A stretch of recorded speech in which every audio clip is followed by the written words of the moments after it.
Hey Eagle fans, I'm Thomas Mott. Before we start today's video, let me know down below in the comment section, is it time? It's a dumb question in my opinion, but a lot of you guys are asking, is it time to bench Carson Wentz? Type Y down below for yes, type N down below for no.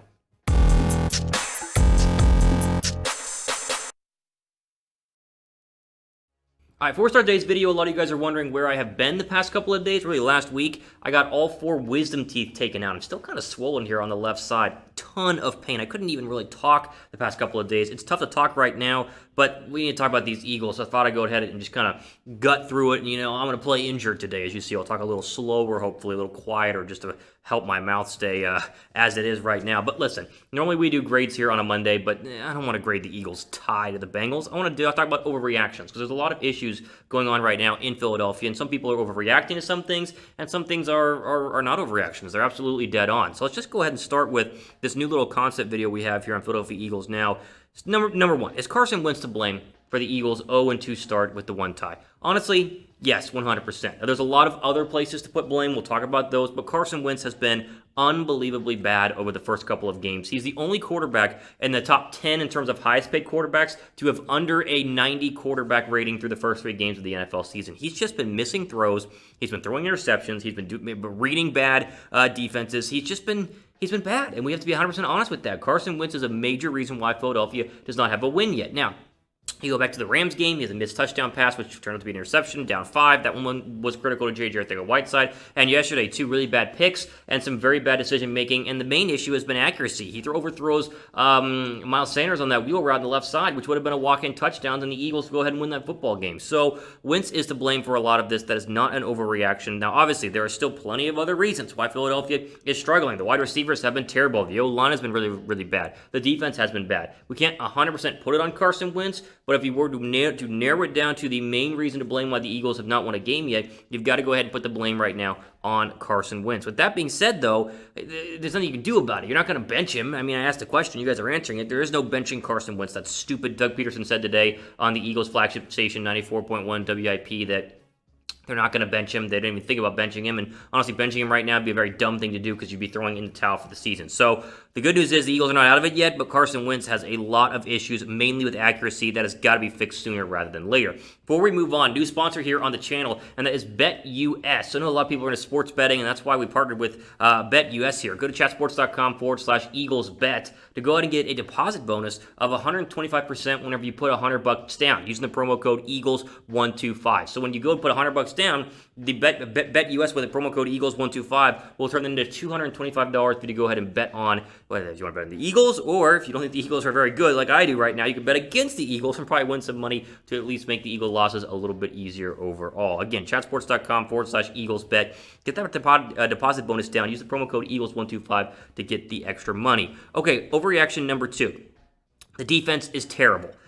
This is an overreaction. Listen, the Eagles' defense is not terrible. Is the Eagles' defense good? No. But is it a terrible? No. It's not bottom third in the league, really, in any statistical category. Joe Burrow had a decent day yesterday because Joe Burrow's a good quarterback, but overall, the Eagles' defense put the clamps on him, especially there in the second half, and the Eagles' defense gave plenty of opportunities for the Eagles' offense to go down and win the football game. Burrow was sacked 8 times yesterday. I mean, that's an incredible amount of sacks. The front four is starting to get pressure. Josh Sweat looked fantastic in the starting position on the defensive end side in for Derek Barnett. Even though Barnett had a couple of sacks, he looked pretty good. Yes, the linebackers are really bad. Nathan Gary is not a starting middle linebacker in this league. I've said that for months. He's terrible. We need to understand that. The secondary is bad at times, but Darius Slay was fantastic on A.J. Green yesterday. The safeties are okay, but not great. The defense overall is middle of the league, but it's good enough to win games. And even though they've had some bad collapses, obviously they put a lot of points up and had some really bad plays against the Rams.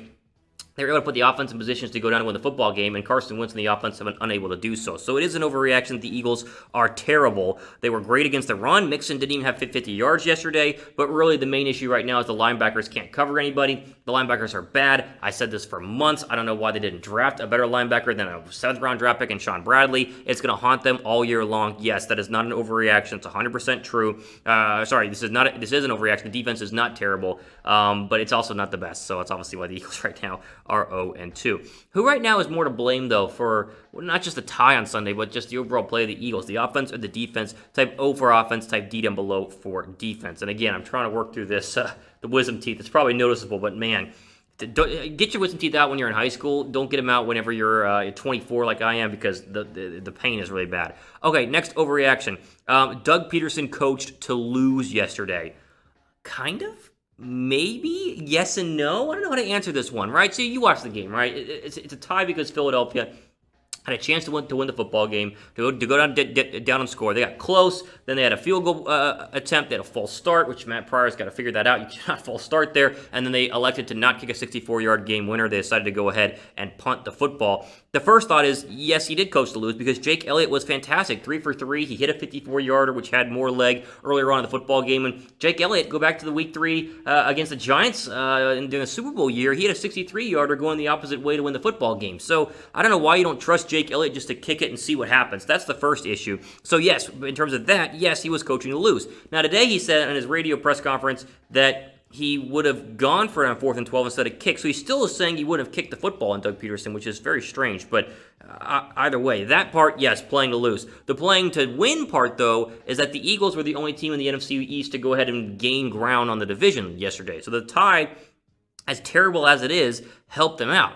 Right, so Washington lost. They're, honestly, a very bad football team. It's bad the Eagles lost to them. Dallas almost won, but they didn't. They should be 0-3, but they're 1-2. Philadelphia didn't win, but they didn't lose, and so they gained ground. The Giants are terrible. They're 0-3. So really, right now, Philadelphia is half a game back in the win column in terms of leading the division. So even though talk more about the Eagles' schedule and how brutal it is, you can see the thought process there by Doug Pederson in terms of, well, let's not kick it. That way we at least tie. We don't guarantee a loss because there were still 19 seconds left in the football game, so Burrow could have gone down and scored. We at least will go ahead and tie, and that means that we don't have another loss to be 0-3 overall. But honestly, kick the dumb field goal. Jake Elliott's a great kicker. He's been clutch in clutch moments. He's clutch in the Super Bowl. Kick the ball through the uprights and win the game, and we wouldn't have a lot of these issues that we're talking about today right now.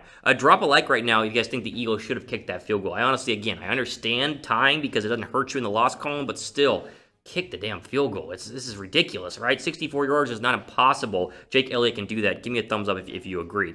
Also, we're going to do mailbag questions later on this week, so go ahead and use the hashtag Eagles down below for a mailbag question. Any question you want, I'll answer as many as I possibly can in a later video, so let me know in the comment section down below.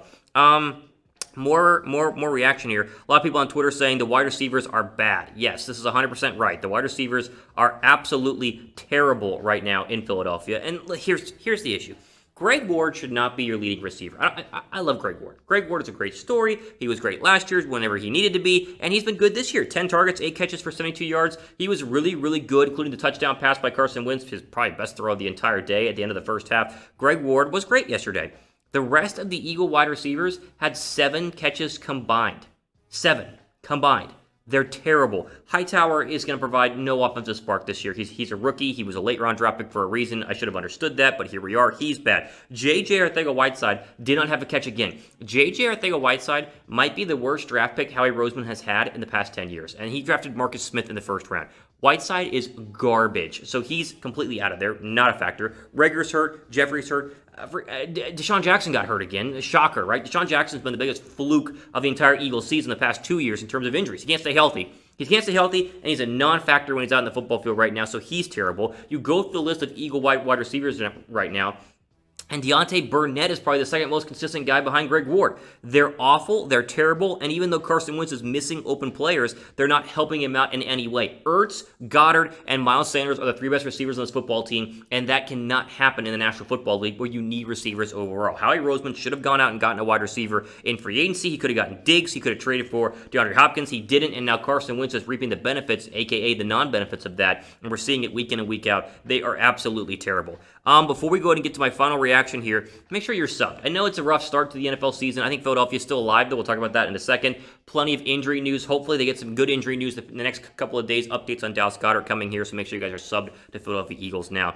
Final reaction here, the season is over. That's an overreaction. A lot of people are saying they're done, pack it in, get a top 5 draft pick. They won't, because you play in the worst division in football. And even though it's not a bright spot to say, well, guess what? You're only a couple games out of the first place. It's true, though. Right now, again, 3rd right now in the NFC East, 1 win away. The Week 16 matchup against Dallas is probably going to come down to, it's probably going to go ahead and be the deciding factor in who wins the football game. So the season is not over at all. The issue that you have, the next 3 games are brutal. At San Francisco, even though they have a ton of injuries and Jimmy Garoppolo might not play in that game, but the Steelers are extremely tough. And then Baltimore on October 18th. You could lose all 3 of those games and be 0-5 going into week whatever it is against the Giants there, and then the Cowboys on November 1st. So the season is not over, but they've got to win on Sunday. Sunday is an absolute must-win because I do not see how you can go ahead and beat the Steelers and the Ravens. The best case scenario is 2-1 over the next 3 weeks. That would change a lot of minds in terms of the Eagles' upcoming season, but right now, it's not over, so keep your head up and at least be positive a little bit, and that Philadelphia has a chance to go ahead and go on the road on Sunday night and show the world that they're not completely trash, even though a lot of us think that they absolutely are. There you go. Listen, I'm very heated with Philadelphia right now. I wanted to kind of get excited and pumped and just, yell at the camera today. I can't with the teeth, so I'm trying to just to kind of grit through it right now. The Eagles are bad, yes. It looks very, very bleak, yes. But if you want a glass half full place, and you do that here at Philadelphia Eagles now, they're not out of it yet, and obviously that's why all of us are going to keep watching, despite the fact that what we watch on Sundays in terms of Philadelphia have been terrible up to this point. Ultimately, out for today here on Philadelphia Eagles Now. I appreciate each and every one of you. Plenty of content upcoming this week. Hope you guys enjoy the rest of your day.